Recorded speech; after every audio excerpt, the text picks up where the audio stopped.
Welcome back to Timeless Messages from the Ching. This is Stephen. Thanks for tuning in.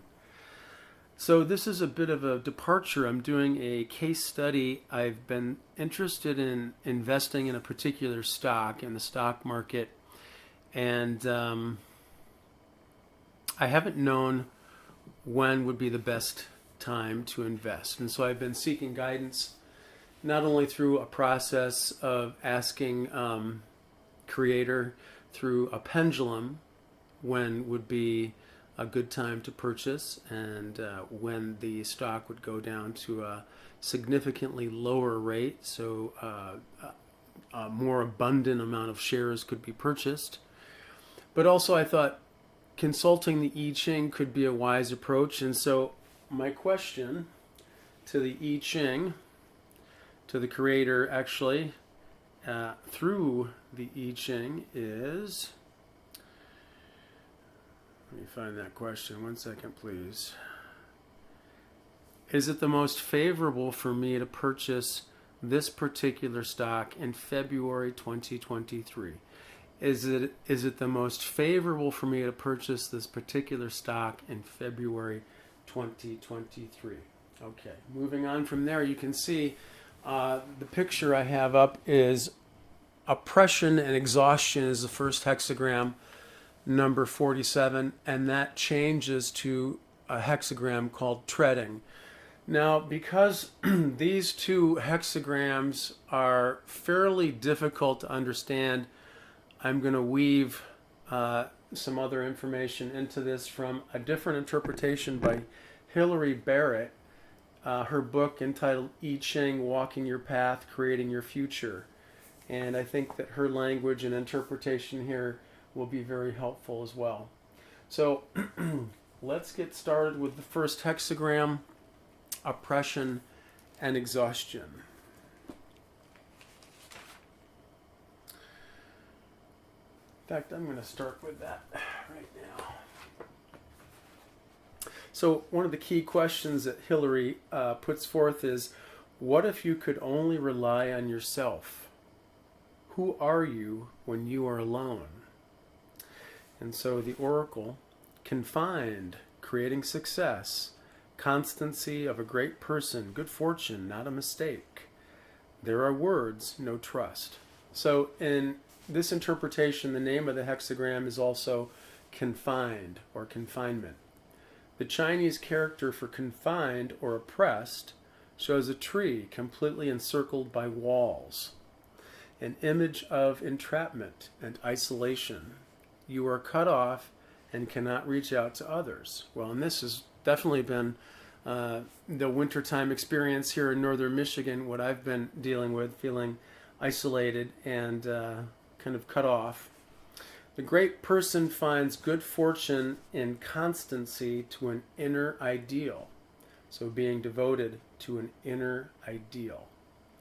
This is the supreme test of character, whether you can hold to your purpose when there is no encouragement, no confirmation from outside, but only your own inner resources. The lack of outward signs of progress does not mean that you are wrong, or that the world is wrong. Rather than resenting the walls, concentrate on the life and growth within them. So this idea is that you're the tree, or I'm the tree, the person is the tree, and that they should not resent the walls or the confinement around them, but rather concentrate on the life and growth within them that is possible. Don't place too much value on words. They will not provide you with a way out. So this would kind of echo with the idea of consulting the I Ching even, which are words, although they're ideas, they're formed in words. Essentially the idea is lean upon your own inner growth, inner life, inner wisdom. So do not place much value on words. They will not provide you with a way out. Neither conversation nor argument nor your own reasoning and theorizing. Okay, so impossible to get the answer through conversation, argument, reasoning, and theorizing. Words alone are only circulating ideas. They lack the real, personal connection that would make them trustworthy. The image, lake without water, confined. A noble person carries out the mandate and fulfills their aspiration. The lake water has all drained away into the stream below, where there might have been a sparkling center of vitality, communication, and exchange. There is no water left, no energy for communication. Even in such situations, a noble person is still active. The lake water drained downward and inward, merging with the stream in a single strong current. In the same way, a noble person lets their mandate or their will, what they're called to do, flow together with the aspiration of their own heart. The two strengthen each other and create an inner momentum that follows through to fulfillment.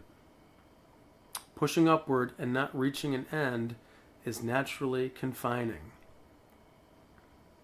So the previous hexagram is called pushing upward, number 46, and then after 46, this hexagram of oppression, exhaustion, and confinement follows. So pushing upward and not reaching an end is naturally confining. You drive yourself upward full of optimism, confidently expecting to reach your goal, and then you don't.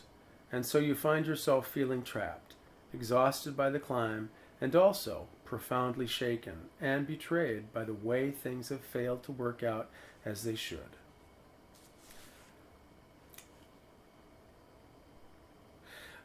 Talks about a pairing with the hexagram number 48, the well. 48 goes along with 47. So from 47 transitions into 48, the well. The well is wholly connected. Confined means meeting together. By its nature, the well is limitlessly connected, while the tree must reach down towards the water table. Reaching inward, you find help. Outwardly, the oppressive walls are unbroken. But what might the inner space open into? That's an inviting question. So this is all pointing to reliance on one's inner light, one's inner wisdom, one's inner will. A noble person lets their mandate, what they're called to do, flow together with the aspiration of their own heart. Okay. So perhaps investing in this stock in February could be a good thing. I'll have to contact and communicate with my own heart and seek guidance and see what kind of strong messages come through. So the changing lines, we have a 6, a broken yin line, feminine line, with an X in the center that changes in the second hexagram to a solid line, a masculine line. So 6 in the first place means buttocks oppressed with a wooden stick. Ooh, it sounds like you're getting paddled. Entering into a gloomy valley. For 3 years, meeting no one. You feel hurt and maltreated. You are still smarting from the blows. So it is natural to back away and restrict your communication. Perhaps this could be a way to recover some self-assurance. Alternatively, especially if you let this last, it could be a way to plunge yourself into a deep depression and isolation and waste all the potential joy of relationship. So this depicts someone who has been hurt and maltreated, and it says, hey, this is natural to back away and restrict your communication, and this could be a way to recover some of your own self-assurance, self-confidence, to heal. But if you stay in this too long, you could enter a very deep depression and isolation and waste all the potential joy of relationship. So, and this kind of describes where I've been at in terms of the wintertime kind of gloomy vibe and some other aspects of my life that I've gone through in this particular winter 2023. So that's very relevant, I must say. Line 6, the top line is also a 6, a broken yin line that changes to yang in the second hexagram. So the top line, confined by trailing creepers, by unease and discomfort, says acting equals regret. With regret, setting forth good fortune. These creepers, these vines, appear to block your path, but they could be swept aside easily. They are no real or substantial reasons not to move on. There are no real or substantial reasons not to move on. Instead, there is the feeling of being invalidated and isolated. Well, that's been true too. You've lost confidence, and then your own anxious imaginings are your greatest restrictions.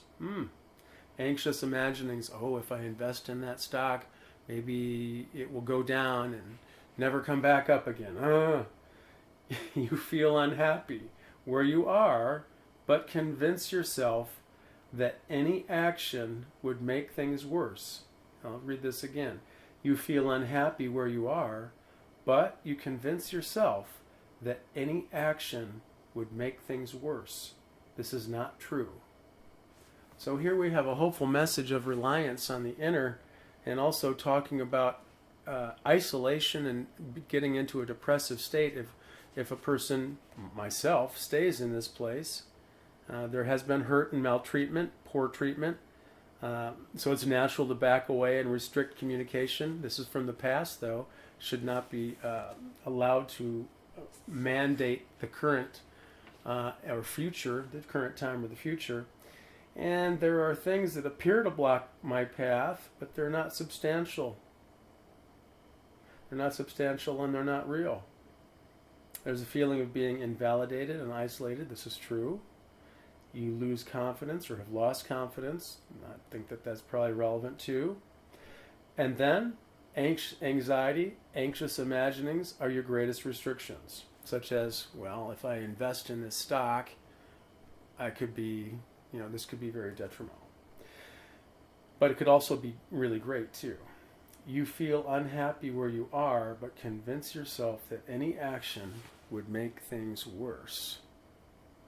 Read that again. You feel unhappy where you are, but convince yourself that any action would make things worse. This is not true. So it does seem to talk about the idea of removing obstacles, oppression that are actually not really very significant or not even real or substantial, and also not staying in depressive isolation as well. So moving on from there, we go to the second hexagram, which is called treading, number 10. 1 second, please. Finding that passage.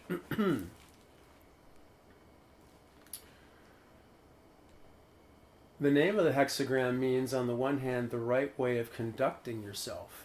Heaven above the Father, heaven is above the Father, and the lake, the youngest daughter, is below. This shows the difference between high and low, upon which composure and correct social conduct depend. On the other hand, the word for the name of the hexagram, treading, means literally treading upon something. The small and cheerful, the bottom hexagram, the joyous lake, Tui, treads upon the large and strong upper trigram, Chin, or heaven. The direction of movement of the two trigrams is upward, so they're in harmony. And the fact that the strong treads on the weak isn't mentioned in the Book of Changes because it's taken for granted. For the weak to take a stand against the strong is not dangerous in this example, for that's what's occurring, because it happens in good humor.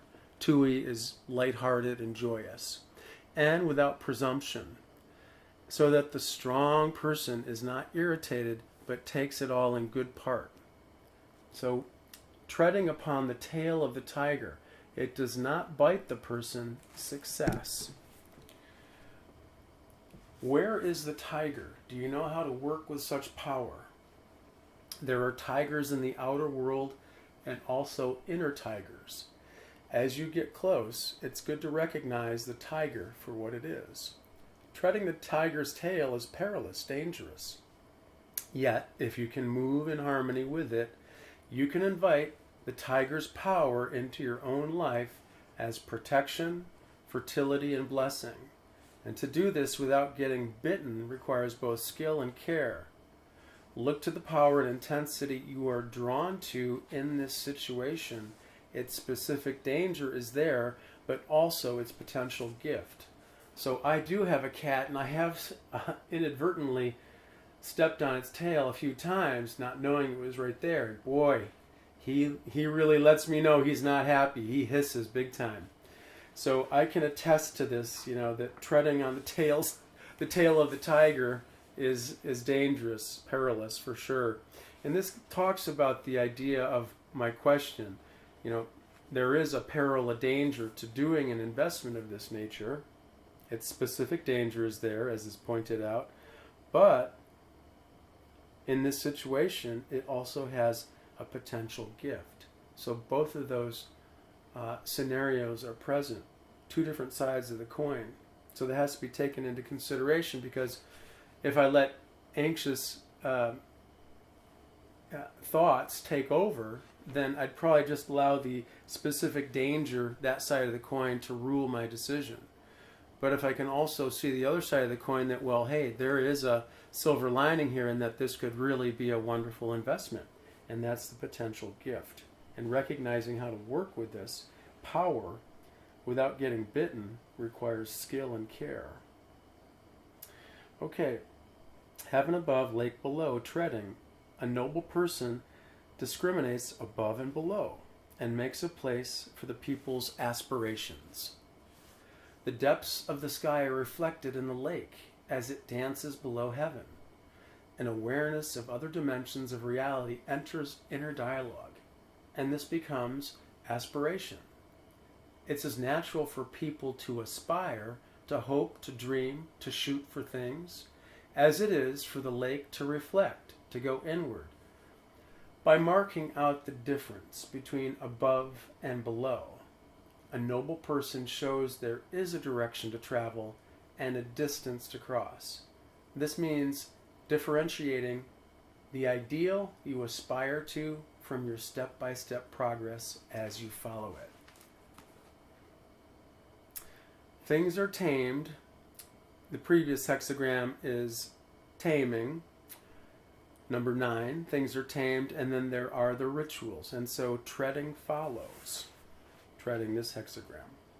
First, you learn the rules for working with great power, inwardly or outwardly, and then you can move with it more freely and harmoniously.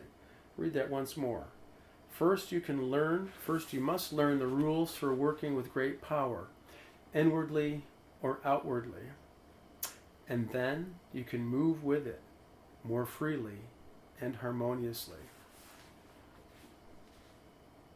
So this brings up a lot of food for thought. The idea of not staying in the depressive isolation from the confinement hexagram, oppression, exhaustion, the image of a tree encircled by a wall. So even so, the tree still grows, even though there's a confinement around itself.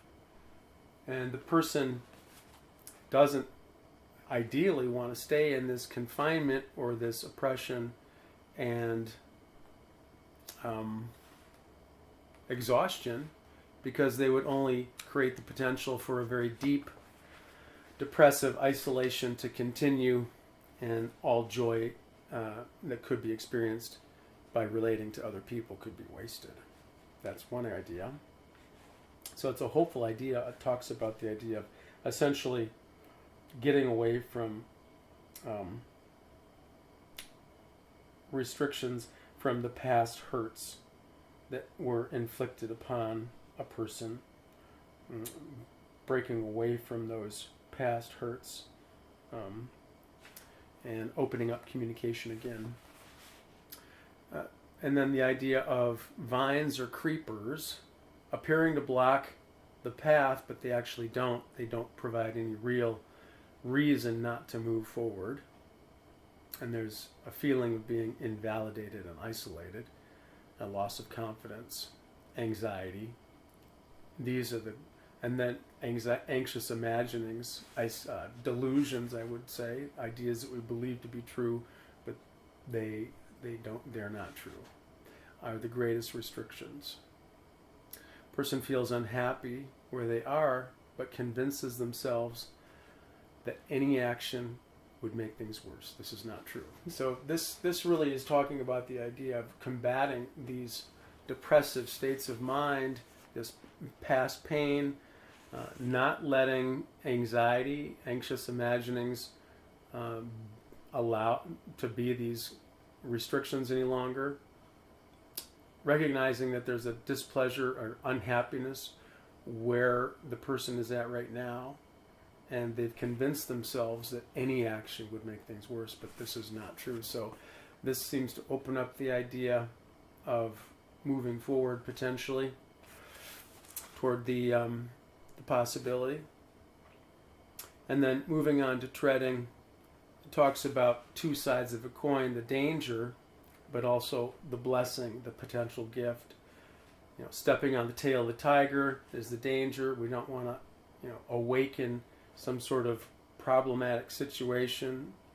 But also, if we learn how to interact with the tiger and not step on its tail, then we could experience fantastic blessing and gift. So, this is what I have.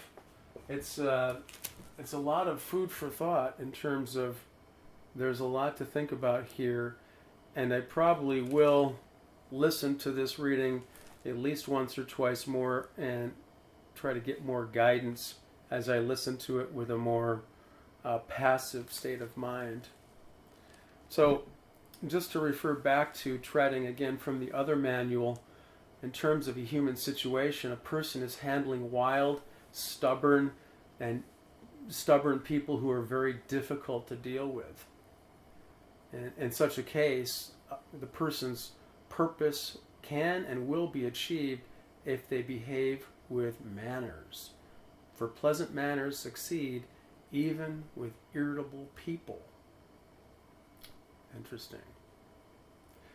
So the weak here is taking a stand against the strong, and it's not dangerous because it happens in good humor and without presumption.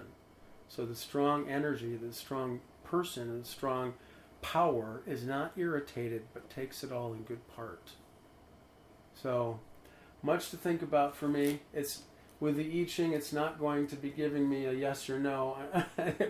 Those would be very nice sometimes, but for sure this does address a lot of the things that I've been dealing with over the last couple of months, and it is inviting me to put some of these things to rest and really look at the situation with clearer eyes and know that many of the things that I consider to be blocking me are actually not even substantial enough or real enough to be blocking me at all. So I like that idea, and I hope that these ideas have been informative for you to listen to this. And I think that what I will do is cast another reading for this possibility of investing in this particular stock and see what comes forth in a few days. And then I will keep you updated as to whether or not I do invest in this stock and how it actually unfolds. So thanks for tuning in, and take care.